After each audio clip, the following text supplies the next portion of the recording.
Landisburg sees the opening. Monica Wright delivers again. Miguel Firestein. Virginia wins. The Cavaliers are going to the College World Series.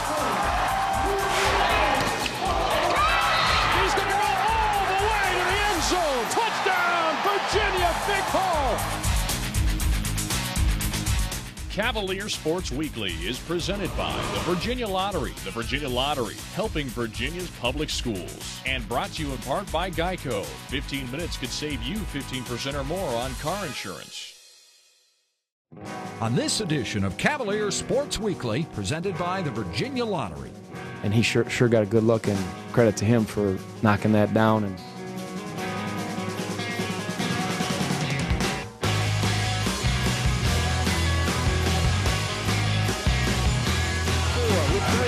Shot. Yes! Bugs are coming from 10 feet away with 2.3. Has to get into the offense. 4 seconds. Landisburg fires the shot. Got it! Welcome to Cavalier Sports Weekly. I'm Caity Whilteley from the women's lacrosse team. We have a lot of highlights for you on today's show, but first, here's our play of the week. Virginia has to get into the offense. 4 seconds. Landisburg fires the shot. Got it! Sylvan Landisburg with 2.2 seconds to go. It feels amazing. Kind of know how Kobe feels every now and then when he hits his. So it's a great feeling. I'm glad we were able to get the win.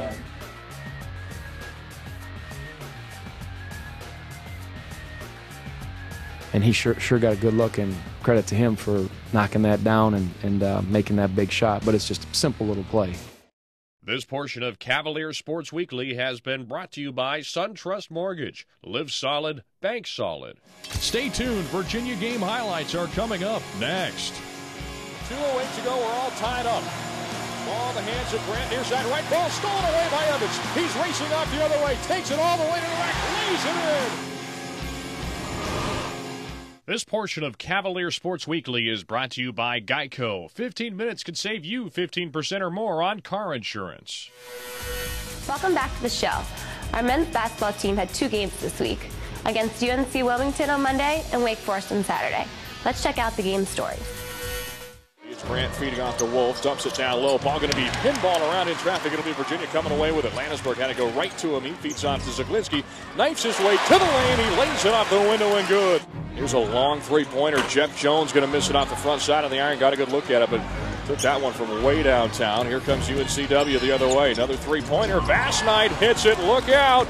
Here come the Seahawks. It's a 10-point lead. They're a hard team to guard. He has well-organized schemes as far as their sets. There are a lot of guys that can hit threes. The one kid, Ahmad Grant, 5 of 6 from 3. Tomko, I've seen him win games. So they put pressure on you to really chase some screens, and they certainly out-executed us. And we were casual. We got a little bit away from who we were. Long rebound chased down by Evans. He's got a 3-on-2. Passes off to Zaglinski. Fires away for 3. Leaves it well short. Landisburg was in position for the rebound. Lost it to Mienzi. He muscles it up in traffic with a foul. It's I'm really glad I have the opportunity to contribute now. My confidence is growing in myself, as well as my teammates and my coaches. Their confidence is growing within me, and it's really starting to show on the court. Now it's in Zaglinski's hand, crossing over on Grant, takes it underneath. Nice dish to Mienzi, who throws it down with a 2-hand jam. So Virginia with the ball now, leading again 30-24. UNCW has hit a wall scoring-wise. Zaglinski step back jumper, and he carries a three-pointer from the left wing. Virginia's catching heat. I think guys just dug deep, and we came out with the win. Guys made big plays during the stretch, big plays down the stretch, and that's what made us get this W tonight. Yeah, and I got to make a correction. That was a travel, not a charge. Grant going to fire up a three-pointer on the other side, and he hits it off balance. Are you kidding me? We got to bring it every night. We've been playing pretty well in conference play. Played a lot of tough teams, and we might have taken this game for granted, but we got to bring it every night against everyone. So I'm just happy we got the win. 2:08 to go. We're all tied up. Ball in the hands of Grant, near side right. Ball stolen away by Evans. He's racing off the other way. Takes it all the way to the rack. Lays it in. Virginia has a 2-point lead with 1:57 to go. In my head, I just was thinking I need to get the ball. I need to make a big defensive play. And he went to pass it. You know, I put my hand out there, deflected it, stole it, and went down, and got the layup. You know, so excited. I guess you could tell from my emotions I was really excited.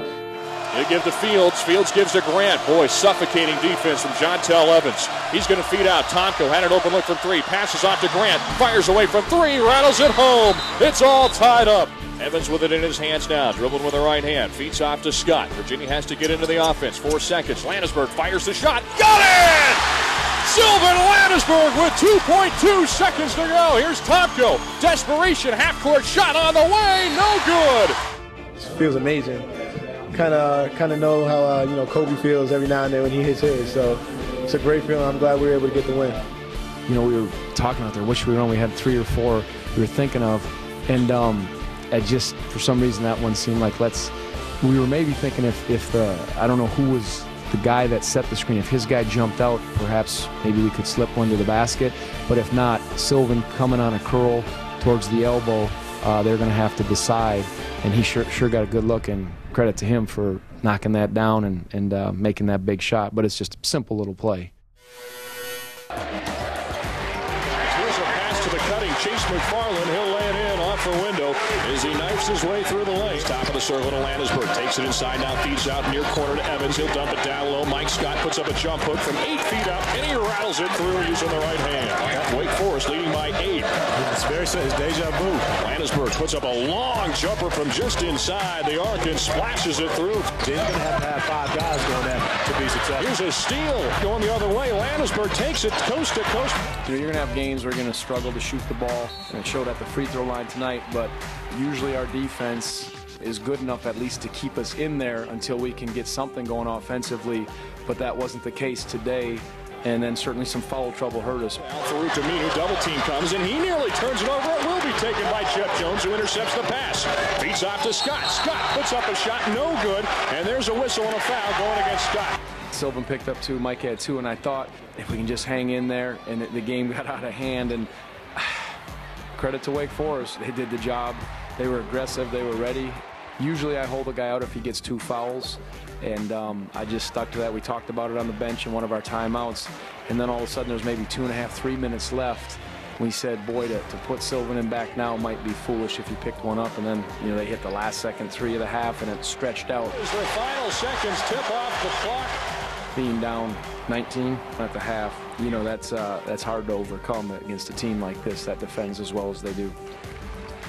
I thought Jerome did a good job, but without Mike and Sylvan, I wish I had this excellent plan B, and certainly you try to get certain guys shots, the Jeff Jones and Sammys moving and Mustafa's, and then post-ups for Romes, but those are 2 guys that, when playing well, are good for us offensively. 12-13 to go.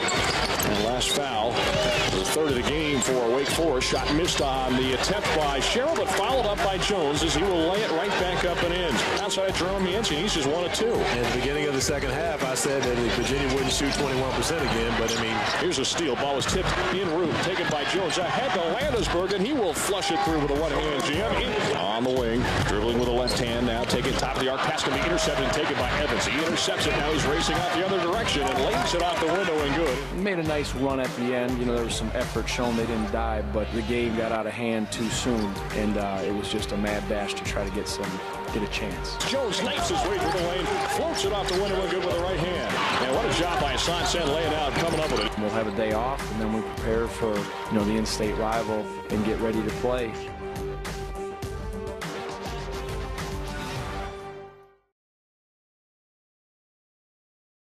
This portion of Cavalier Sports Weekly is brought to you by the Virginia Lottery. More than $4 billion to K-12 public education since 1999. The Virginia Lottery, helping Virginia's public schools. Our women's basketball team had 2 very important ACC road games this week. First, they were in Blacksburg to play the Hokies, and then they traveled to Boston to face Boston College. Here are the highlights.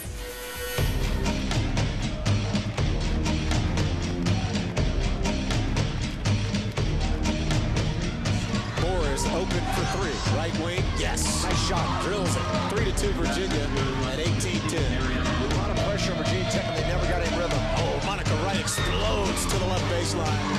And that was Portia Hadley who missed the jumper. Back comes Moore. Moore, pull-up jumper in transition, rolling in from the free throw line for Ari. We came down here, I think, with a lot of pressure on us. The hardest part this week was diffusing the pressure that was on the players, starting off 0-2 in the ACC and trying to shake off the loss to Maryland by 1 point was really hard on us all week long. Then it was compounded by the fact that the Hokies crushed Carolina and played a really good game and, you know, showed what they were all about. So we knew we had our work cut out for us today. Our preparation, although most of it was spent on us this week, we knew it was going to be a difficult game. We knew that it was going to be a battle down here, and I'm just really proud of my team and the way that they handled it. I thought that Monica had a tremendous game, and I want to credit the rest of my team for playing really well when Monica was out of the game. I thought they did a great job when she was on the bench with foul trouble. I thought that Chelsea also had a great game tonight. She was very physical inside, and when she went down with the ankle injury, she was able to step up and still play. She was a real warrior tonight. The thing about the ACC this year, you know, it's always one of those conferences that anybody can beat anybody on any given night. But the thing about this year is just, it seems like it's a lot. It's really like that. And it's just wide open for anybody to take. And we respect every opponent we play. It was rejected by Chelsea Shine on the baseline. We knew we needed to come out and play the exact same way, either way. And I think that we did that. And like Coach Ryan said, this was a big breakthrough game for us. And I'm really proud of the whole team and the way we came out and played. Inside to right, who's fouled on the baseline, and we'll head back to the line. Back we come, Monica Wright in transition. Right down the left side of the lane, the layup and the foul, baby. Wow. Monica Wright, a woman on a mission. Shine will look to pull up at the free throw line and kicked it left wing to Kellum, who knocks down a 2. Paulisha was absolutely lights out tonight. She was the dagger person tonight. Every time you thought you were going to make a run, she'd come back with a little scoop shot, or she'd get herself in the lane and she'd throw a dagger. She just was really on tonight, and I was very proud of her play off the bench. Everybody put in effort, and offensively it just clicked. You know, we just looked like we, you know, had confidence in each other. We, you know, shared the ball. It was just a night where, you know, it just seemed like everything was going our way, but we need to build off this. Monica wants to, feeds Shine on the right block. Thought about the shot. Left hand scoop is good for Chelsea with the left hand.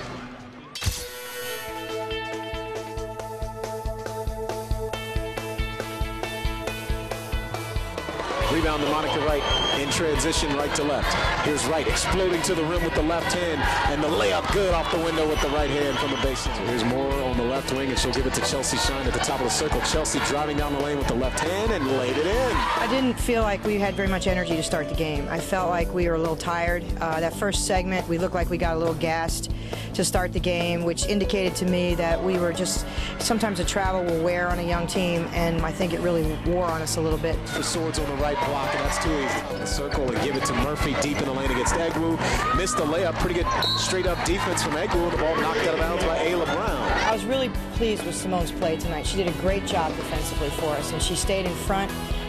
She just did a great job on a very, very talented and big player inside for Boston College. And Carolyn Swords is one of the best players in our league, and she just did an awesome job. She got her into foul trouble, and I thought all our players did a good job of just helping each other and finding a way to get it done. The runner is blocked partially by Shine, and the rebound to Moore. Here's Ari right to left in transition, inside out dribble. Kicks it left baseline to Shine for a 17-foot jumper. Nothing but nylon for Chelsea. So right here on the right wing in the corner. She'll lob to McCall on the baseline, and she'll give it back to Monica. Driving with the left hand. Got down the lane and laid it in with the right hand. It's a pretty move from Monica. She's got 12 in the game. They go left wing to right again. Explodes down the left baseline and laid it in easily. My goodness. Timeout. Sylvia called it. They were a team that, you know, had a little trouble guarding us in penetration, but altogether we definitely need to get consecutive stops and then easy buckets like layups or whatever. So that was our main goal coming out of the locker room for the second half. We did a pretty good job doing that. Rebound to Moore. Cavaliers have an advantage. A 3-on-2 with Moore. Feeding Gerson right side of the lane. Gives it to Wright, who lays it in on the left baseline. A nice feed from Lexi. Brown, who wants the three, top of the key, no good. And Murphy rips it out of the air and lays it in. on the right baseline. Monica Wright. Wright pulls it out of there and wants to run. Here's Monica in transition. Right down the left side of the floor. Layup good as she floats past the defense coast to coast. It was a phenomenal performance, and that's what All-Americans do. She saw her team wasn't at its best tonight, and she just really stepped up, and she was constantly talking to them in huddles and timeouts. She was constantly leading this group, and I couldn't be more proud of her. Top of the key, Johnson driving, threw up a wild shot and banked it in. With 15.7, Virginia will have the basketball with a chance to win. I noticed it was 14 seconds left on the clock. Enough time for me to, kind of take my time going up the court, but not take, too much time. With 5, Kellum crossing over. With 4, with 3, jump shot. Yes! Yes! Polisher Kellum from 10 feet away with 2.3. With 1, Johnson's desperation heave, no good, and Virginia wins. I just took the girl to the basket and made the shot. We have a great baseball team here at Virginia, and Friday night was their Step Up to the Plate event, hosted by Hall of Famer Dave Winfield. We are honored by the preseason rankings and all the attention this team has received. I know this team is going to handle the expectations and be ready to play. We started our workouts this week. We're 4 weeks away from our opening day down at East Carolina. Like any college baseball season, this team will experience many highs and many lows. In the end, I know that you're going to be very, very proud of this team. Ladies and gentlemen, Dave Winfield. I had read a lot about the University of Virginia. I'd never been here before. And it's wonderful to learn about the heritage of this school. I'm telling you, you have to be proud of this. Thomas Jefferson, Walter Reed, Edgar Allan Poe, Ralph Sampson, Mark Reynolds, Zimmerman. You have a lot of people that have gone to this institution. You have high standards. Coming up after the break.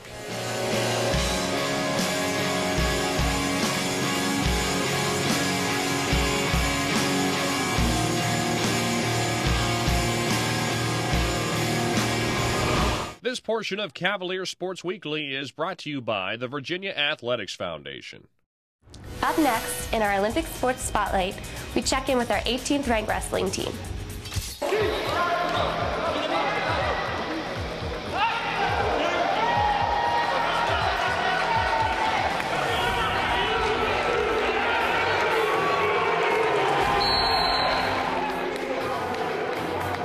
Yeah, we had a really big win against Chapel Hill. It was a very special night for us. One of the biggest stories of the night by far was Sean Harris. Sean Harris last year suffered a severe neck injury and was told that he might not ever wrestle again. He was a 49-pounder that bumped up a weight class, which in our sport's pretty hard to do, and beat the number 6 ranked guy in the country. A phenomenal win, in my opinion, one of the biggest upsets of any sport at this university, probably in history. All in all, just a really, really good night.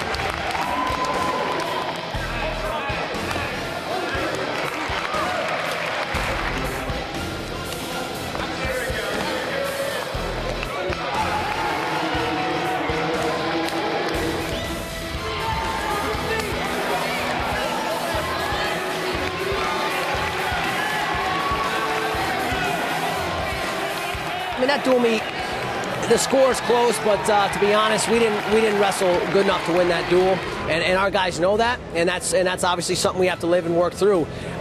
They out-wrestled us in a lot of positions. We had chances in spurts where we looked really good, and we could have done some things, and we didn't capitalize. I think moving forward, we really have to tighten up some of our mistakes. And that's what's great. We've been winning a lot lately, so when you're winning, it's kind of hard to identify mistakes. Now that we just lost, I think we can look back at that film and see a lot of things we can fix. Our guy, again, at 33, that's 25, that's bumping up, which is very hard to do, goes out. And not only did he win, it's the way that he won.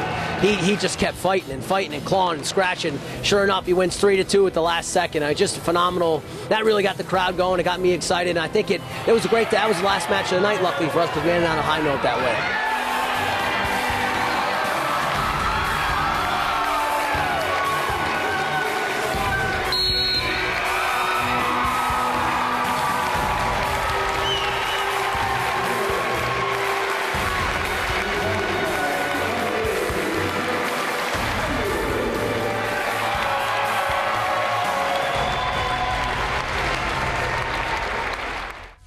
Our Our men's tennis team is ranked number 2 in the nation, and they started their season on Monday against William & Mary.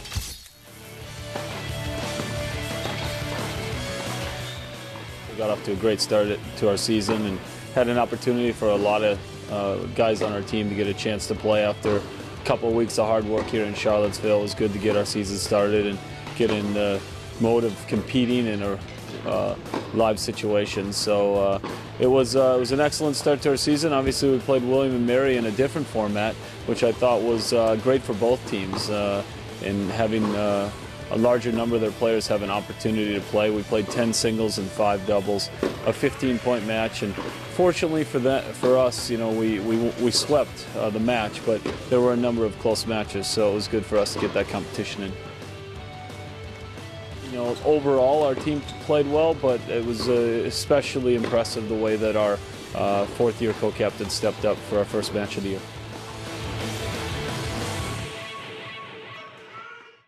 Thanks for watching Cavalier Sports Weekly. We've got a couple of huge basketball games coming up in John Paul Jones Arena this week.